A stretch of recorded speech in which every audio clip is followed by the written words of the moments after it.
दोस्तों स्वागत है आपका इनसाइट नॉलेज की एक और नई वीडियो में। इस वीडियो में वर्ल्ड अफेयर से जुड़ी दो बेहद महत्वपूर्ण खबरों के बारे में हम बात करेंगे, जिसमें हमारी पहली खबर ग्लोबल कंटेनर शिपिंग के क्षेत्र में उतरने के लिए भारत ने अब फुल प्रूफ प्लान तैयार कर लिया है। कोविड के समय ही भारत को इसकी जरूरत महसूस हुई थी और जो 75 सालों में इस क्षेत्र में भारत ने कोई काम नहीं किया था, अब भारत इस क्षेत्र में उतरने जा रहा है। इसके बारे में आगे बात करेंगे। इसके अलावा हमारी दूसरी खबर रूस से आ रही है, जिसने भारत को नोटिस भेजा है और एक तरह से इनडायरेक्टली धमकी देने का काम किया है। दोनों खबर काफी इंटरेस्टिंग है, इसलिए वीडियो को अंत तक जरूर देखिएगा। तो चलिए शुरू करते हैं इस वीडियो को। दरअसल भारत सरकार ने ग्लोबल कंटेनर शिपिंग बिजनेस में उतरने की तैयारी कर ली है। इसको लेकर कॉनकर यानी कि container corporation of India limited के साथ भारत शिपिंग बिजनेस में उतरने के लिए तैयार है। इतिहास में पहली बार भारत इस बिजनेस में एंट्री करने वाला है। बता दें कि इसको लेकर सरकार ने कई बड़े कंसल्टेंट से भी कांटेक्ट किया है, जिससे इस बिजनेस का एक रोड मैप तैयार किया जा सके। कॉनकर कंपनी को भारत ने इस बिजनेस के लिए शॉर्टलिस्ट किया है।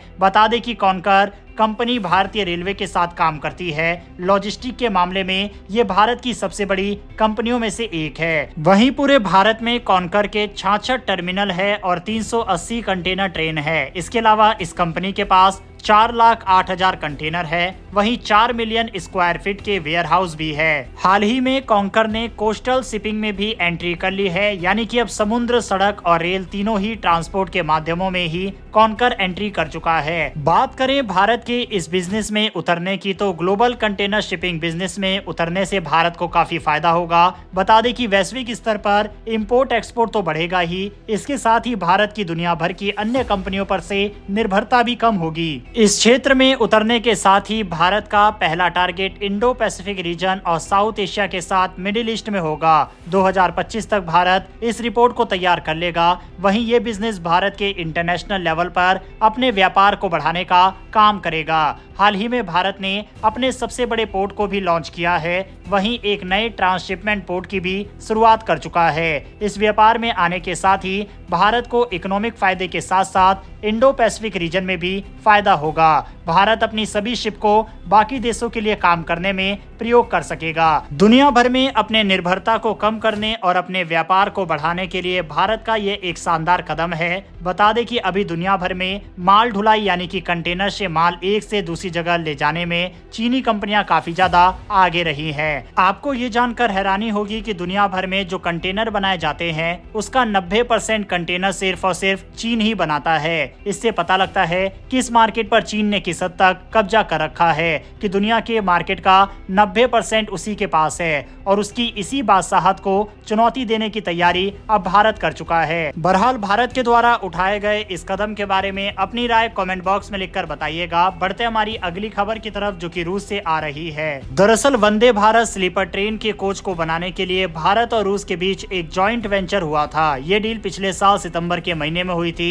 इस डील को किनेट कहा गया था। डील की बात करें तो इसके तहत वंदे भारत स्लीपर ट्रेन के कोच रूस की कंपनी को बनाने हैं, जिसमें 1920 कोच बनाने की बात कही गई है। डील के मुताबिक कोच बनाने का कॉस्ट $1.7 बिलियन है। इसके साथ ही $4.8 बिलियन कोच के मेंटेनेंस का कॉस्ट है, जो कि 35 सालों के लिए रूस की कंपनी को इन कोच की मेंटेनेंस करने के लिए दी जाएगी। भारतीय रुपए में बात करें तो ये डील करीब 55,000 करोड़ रुपए की है। अब इस पूरे मामले में अपडेट यह है कि भारत ने इस डील में कुछ बदलाव की मांग की है। दरअसल भारतीय रेलवे की तरफ से कहा गया है कि रूस इन कोच को अपने हिसाब से नहीं बल्कि भारत के हिसाब से तैयार करेगा। साथ ही डील में था कि कुल 120 ट्रेन बनाई जाएगी, जिसमें एक ट्रेन में 16 कोच होंगे। लेकिन भारतीय रेलवे ने कहा है कि अब 80 ट्रेन बनाई जाए और एक ट्रेन में 24 कोच हो, जो कि कुल 1920 ही होता है। वहीं भारत की तरफ से कहा गया है कि हर कोच में 3 की जगह 4 बाथरूम हो। इसके अलावा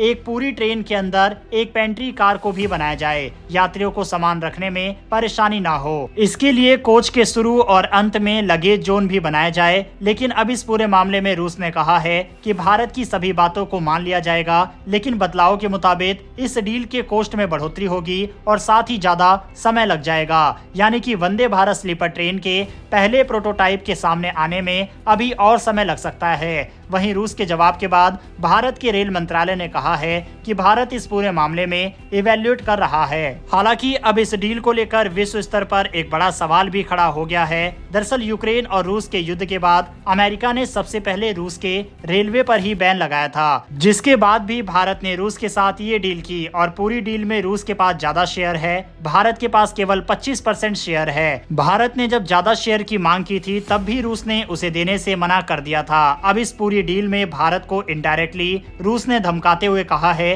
कि अगर भारत बदलाव करेगा तो कीमत और समय दोनों बढ़ जाएंगे। साल 2023 में रशिया की CHSC और भारत की रेल विकास निगम लिमिटेड को सरकार ने कॉन्ट्रैक्ट दिया था 120 वंदे भारत को बनाने में और उन्हें मेंटेन करने के लिए। हालांकि अगर आप इस बात को लेकर कंफ्यूज हैं कि रेलवे ने तो अनाउंसमेंट किया था कि 2025 जनवरी में पहली स्लीपर वंदे भारत को चला दिया जाएगा, तो उसका क्या होगा? तो यहाँ पर जो हम डिले की बात कर रहे हैं वह रशिया के साथ मिलकर जो भारत वंदे भारत स्लीपर ट्रेन बना रहा है उसकी कर रहे हैं। बाकी जो जनवरी से पहली स्लीपर वंदे भारत चलेगी वह तो अपने टाइम के हिसाब से ही चलने वाली है। बहरहाल दोस्तों, इस वीडियो में इतना ही। दोनों ही खबरों के ऊपर अपनी राय कमेंट बॉक्स में लिखकर बताइएगा। अगर आपने इस वीडियो को यहाँ तक देखा है तो मेरी एक छोटी सी रिक्वेस्ट है कि नीचे दिए गए सब्सक्राइब बटन को प्रेस कर बेल आइकन को दबा ले, जिससे हमारी डेली ऐसी वीडियो आप तक सबसे पहले पहुंच सके। फिर मिलेंगे ऐसी एक नई वीडियो के साथ। धन्यवाद। जय हिंद।